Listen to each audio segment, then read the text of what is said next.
કરોડોના ખર્ચે તૈયાર થયેલું સુરેન્દ્રનગરનું નવું બસ સ્ટેન્ડ અત્યારે દીવા તળે અંધારા સમાન સાબિત થઈ રહ્યું છે। તંત્ર દ્વારા બસ સ્ટેન્ડને એરપોર્ટ જેવું આધુનિક બનાવવાનો દાવો તો કરાયો હતો, પરંતુ અહીં સુરક્ષાના નામે મીંડું। બસ સ્ટેન્ડમાં સીસીટીવી કેમેરાના અભાવે મુસાફરોની કિંમતી ચીજવસ્તુઓ, રોકડ અને સામાનની ચોરીની ઘટનાઓ જાણે કે રોજિંદી બની ગઈ છે। એક તરફ તંત્ર શહેરની ખાનગી હોટલો અને રેસ્ટોરન્ટ્સમાં કેમેરા લગાવવાના કડક આદેશ આપે છે, પણ પોતાના જ આંગણે કેમેરા લગાવવાનું ભૂલી ગયું છે। ચોરીના બનાવો વધતા મુસાફરોએ વિરોધ નોંધાવ્યો અને એસટી વિભાગ સત્વરે સીસીટીવી કેમેરા લગાવી સુરક્ષા સુનિશ્ચિત કરે તેવી માંગ ઉગ્ર બની।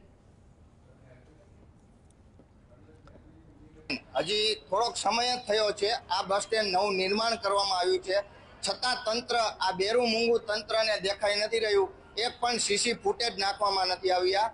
રોજને રોજ એટલા બનાવ બની રહ્યા છે, ખીચા કાતરુઓ જે ચોરીઓના બનાવ બની રહ્યા છે।